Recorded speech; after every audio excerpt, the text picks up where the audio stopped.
These two foolish HOA cops really thought they scared me, thought they could come onto my dad's porch, wave their toy badges, and harass an old man like he'd just roll over for them. What they didn't know? I was home, and they were going to regret ever stepping foot here. But before we dive in, comment which country you're watching from. Let's see how far this story travels. It all started a week earlier. My dad bought this little place after retiring. Quiet, peaceful, a small house with a porch he loves. And we're not part of any HOA. Our property isn't even inside their zoning line, but power-hungry people don't need logic, they need victims. Enter HOA President Barbara Flint, a woman whose personality could curdle milk. She decided my dad's home ruined the neighborhood aesthetic because his porch railing wasn't the exact shade of brown she wanted everyone to use. Then she started sending threats, printed letters full of fake ordinances and made-up fines. Dad ignored them, politely. That only made her more unhinged. She sent her wannabe enforcer, Brent Mallory, self-proclaimed HOA officer, wearing a plastic badge and a vest you could buy on Amazon for $16.99. He marched right up the porch like he owned the land. Sir, you are in violation of multiple HOA codes. Failure to comply will result in immediate action. Dad just stared at him, blinking slowly. Son, this ain't HOA property. Brent didn't care. He doubled down, threatened fines, threatened citations, even said my dad's home could be temporarily seized for enforced beautification. Beautification. That's what he called it. Dad finally told him to leave before he embarrassed himself further. That embarrassment must have hurt because the next morning Dad found a bright yellow notice taped to the porch. Mandatory investigation. Property non-compliance. Signed by HOA Officer Mallory. My dad called it what it was. Trash. He crumpled it and tossed it. Barbara didn't like that either, so she escalated. 2 days later, my Ring cam caught something disturbing. Brent and another fake HOA cop trying to peek into my dad's windows, whispering, pointing, taking pictures like they were building a case. At one point, Brent said on camera, "If he doesn't open the door today, we force it." I felt my jaw lock. Dad's 68. He minds his business. He doesn't bother anyone. And these idiots thought they were going to intimidate him? Not happening. The next afternoon, the day everything went sideways, Dad was on the porch drinking sweet tea when the two fake officers marched up the path again. They didn't knock. They didn't announce themselves. They tried to force the door open like they had authority. That's when I stepped into the hallway, watching through the cracked door, as Brent reached for the handle the second time. And right as I tightened my grip on the doorknob, ready to swing it open, I heard Dad say the one sentence that told me things were about to explode. "Boys, this is your final warning." I stepped out onto the porch, closing the door gently behind me, not slamming it, not stomping out, just calm, deliberate, controlled. Brent and Travis, the two fake HOA cops, turned toward me like they'd been waiting for a reason to act tough. And man, they picked the wrong reason. "Kid," Brent barked, puffing out his chest. "Step aside. We're entering the property for inspection." I raised an eyebrow. "You do realize," I said slowly, "that this house is not in your HOA, not even your zip code?" Travis scoffed. "Everything in a 1-mile radius is covered by our authority." I smiled. "Oh boy, you actually believe that?" Dad stayed seated in his porch chair, holding his mug like he was watching a nature documentary.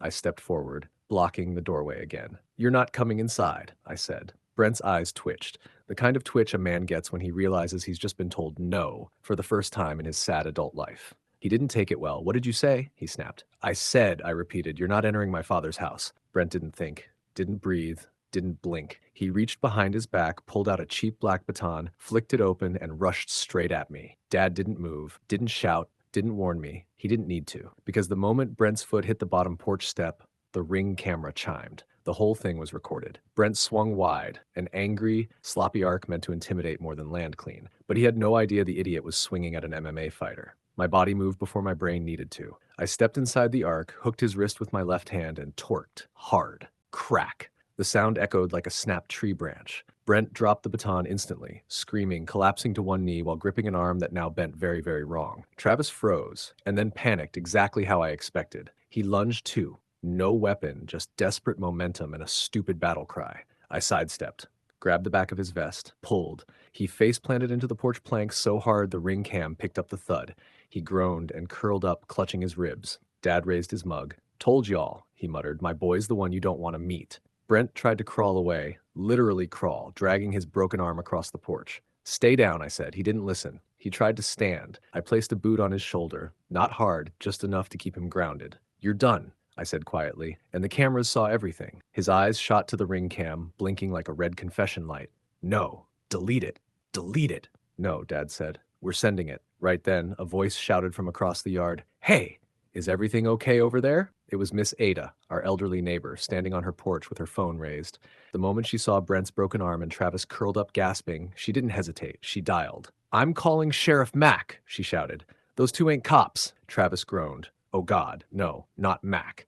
A few minutes later, sirens were already faint in the distance. I crossed my arms. "You boys," I said, "are about to have a very, very bad day." And the truth was, it was going to be even worse for them. If you're enjoying this HOA story so far, like and subscribe because the story is only going to get better.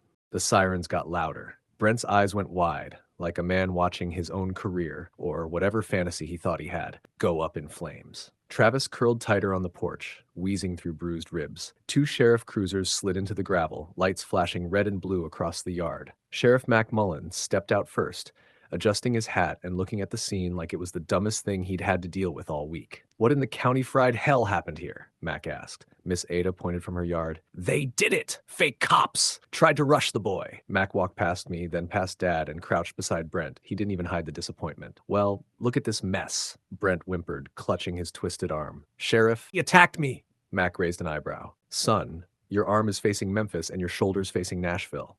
That ain't self-defense posture. That's I got folded like laundry," Dad chuckled. Mac turned to me. "You lay hands on these boys?" "They rushed me," I said. "Ring cam caught everything." Dad pointed a thumb toward the doorbell cam. "It's uploaded to the cloud. High definition stupidity." Mac sighed. "Show me." I pulled up the footage, Brent charging with the baton, Travis lunging like an angry toddler, the takedowns, the crack, the faceplant, the whole circus. Mac watched the final seconds, then looked at Brent and Travis with the expression of a man mentally filling out arrest paperwork. "Well, that settles that," he said. "Both of you. Hands where I can see 'em." Brent tried to lift his broken arm and screamed. Mac didn't flinch. "You can scream all you want," he said. "You still get cuffed." Deputy Morales cuffed Travis first, who whined the whole time. Brent got cuffed with his good hand and a sling made from a towel Dad tossed over. Then Mac's radio crackled. "Sheriff, be advised. HOA President Barbara Flint is approaching your location." Dad groaned. "Oh boy, here comes the parade float."